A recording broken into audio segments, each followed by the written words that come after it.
Hello, my name is Ryan Van Dyke. I'm a metallurgist here at Paulo. In today's Metallurgy Minute, we'll be discussing how carbon content affects steel.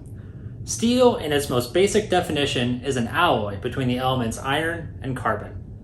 Even though the presence of carbon is what defines steel, there actually isn't that much present.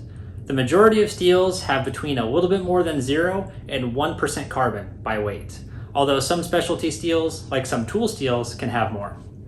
Within that nearly 0 to 1%, there are three main groups of carbon level: low carbon, medium carbon, and high carbon steels.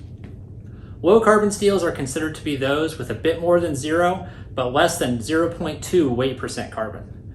Medium carbon steels have more than 0.2, but less than 0.5 weight percent, and anything higher than 0.5 weight percent is considered a high carbon steel. The biggest effect the carbon content has on steel is the maximum hardness that it can achieve. Here's a chart from ASM showing the hardness of steels with increasing carbon content after quenching. So, for example, if you have a low carbon steel, no matter how hot you heat it or how quickly you quench it, that material will never be able to achieve, say, a hardness of 60 HRC. And since hardness and tensile strength have a direct correlation, the same is true for a steel's ultimate tensile strength, where a lower carbon steel is simply not capable of certain tensile strength levels. Carbon content also has an effect on other mechanical properties, such as toughness. Generally, toughness and hardness have an inverse relationship, where toughness decreases as hardness increases. This means that low and medium carbon steels are usually much tougher than higher carbon steels, with these higher carbon steels generally having a fairly brittle nature. Carbon is also a potent hardenability adder, meaning adding carbon will drastically increase a steel's ability to transform to martensite, which is also called hardening out.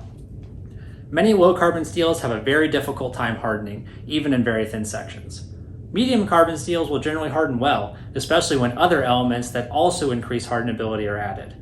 Higher carbon steels will also typically harden very well, although they can tend to crack during hardening due to their inherently brittle nature.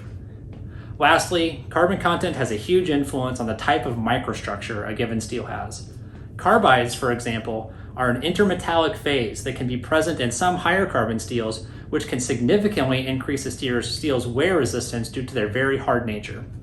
High carbon content can also stabilize the presence of retained austenite, also called RA, which can be detrimental to mechanical properties and requires careful consideration during heat treatment. But at Paulo, we're experts in the heat treatment of steels, no matter the carbon level or composition. So contact us today to find the solution that you and your parts need. Thank you.